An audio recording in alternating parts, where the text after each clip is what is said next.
Hey guys, and welcome back to my channel. On today's video, we're going to be talking about discipline. Some time ago on this channel, I talked about discipline and implementing discipline. I feel a need to do this video again because something recently happened in my country. I actually would have done a video addressing this, but I'm not usually that fast person that comes straight into a controversial issue. I like to understand what really happened and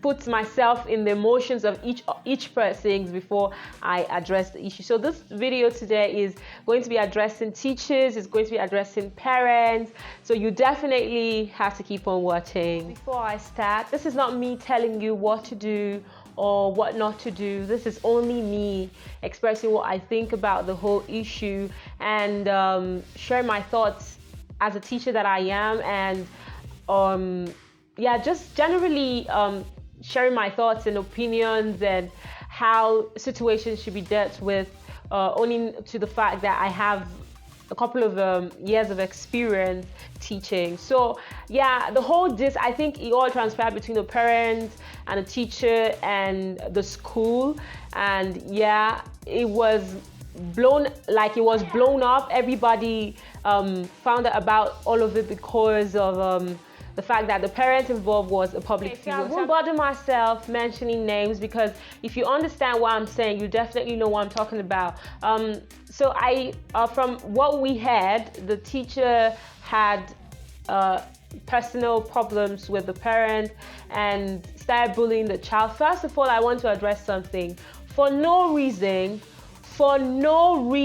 should anyone be found bullying anybody. Now, be it a child, be it an adult, be it anybody, you should not bully anybody. Nobody should have that right to bully anybody by way of words, by way of actions, by way of anything. You shouldn't be bullying anybody. The reason is because when you bully someone, the person gets to keep that thing you are doing to his or her heart, and you are damaging someone. In case you don't know, you are damaging people. You shouldn't be found bullying anybody, because when you bully someone, you're damaging that person emotionally. The person would have some sort of reactions to that bully and all of that. So you shouldn't be found bullying anybody. That's one. Secondly, I really don't see the reason why you have a problem with someone and you are transferring the problem to another person. How about you meet that person one-on-one and you tell that person, I have a problem with you, let us address it.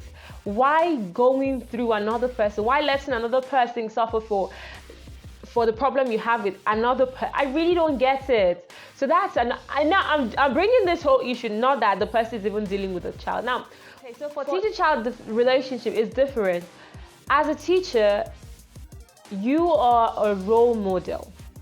Now, I really don't understand what you feel or what you think being a role model is. When I'm talking about a role model, you are a doctor, you are a teacher, you are a farmer, you are everything to that child.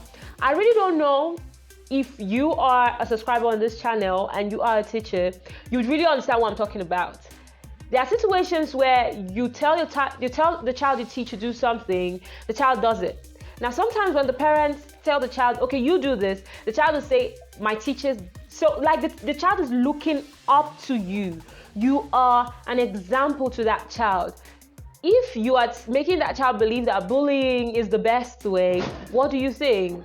What do you think of that child? So in whatever shade you're trying to look at this thing, it is wrong. It is wrong for a teacher to say or do things that could hurt the child's ego. I understand that as teachers sometimes we still have to discipline the child when the child is wrong. There are different measures of discipline. There are different measures of discipline that do not warrant you coming out so bittered.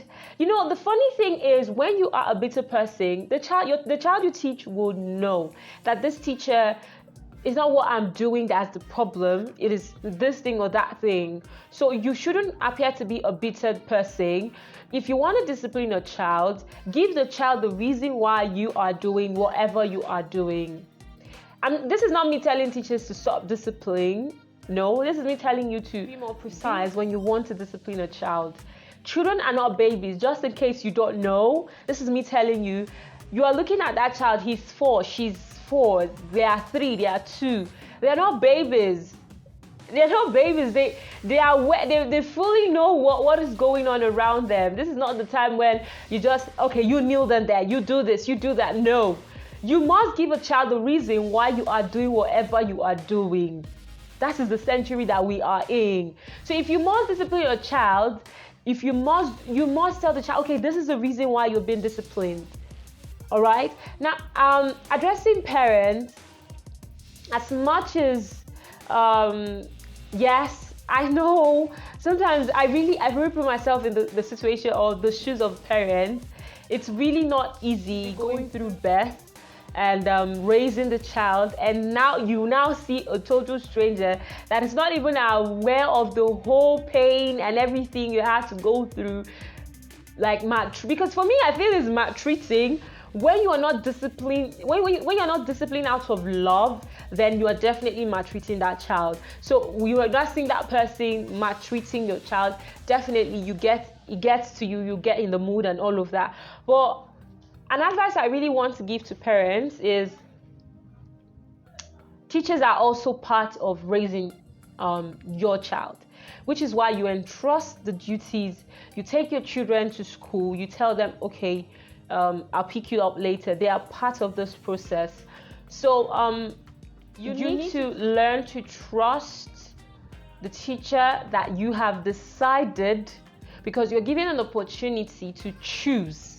So when you finally choose, you need to trust the person you have decided to entrust the care of your child to. You need to trust that person, and you need to respect that person. By respect, I'm not talking about when you are just seeing the person alone. Listen, how do you talk about your child's teacher in your child's presence? Things are happening. How do you talk about your child's teacher in your child's presence? Do you belittle your child's teacher? If you do, then you need to start questioning yourself. You really need to start questioning yourself, okay? You need to talk about your child's teacher in even if you want to say something bad or wrong that the teacher did, you may have to excuse your child. It is never right to scold your child's teacher in your child's presence. It is very wrong, because what the child is taking in is, okay, I can treat my teacher anyhow. My mom is still going to talk to her. My mom is still going to. Children are smart. I tell you, children are what? Smart. They will think 5 times ahead of you. Parents, I beg you. I understand that we are very protective of our children, but we still need to be careful. We still need to be careful whatever message we are sending to them. And as teachers, you also have to be more cautious, because the children are looking up to you, and everything you do is very much going to reflect on them. Okay, so this is the little that I have to come here and share. I hope I don't get dragged in the end of it, but it's okay. Like I said, this is me just, I'm not taking any side, okay? This is just me saying what I have been able to learn over the years being a teacher. Parents, it's not easy. Teachers, it's not easy. We're both trying our best to raise greater generations. I know, I understand, but let's do this with prayer and love and care and every good thing that life has to offer. I love you guys, and I'll see you in my next video. Remember, if you've not subscribed to this channel, please subscribe, give this video a like and share. Mwah.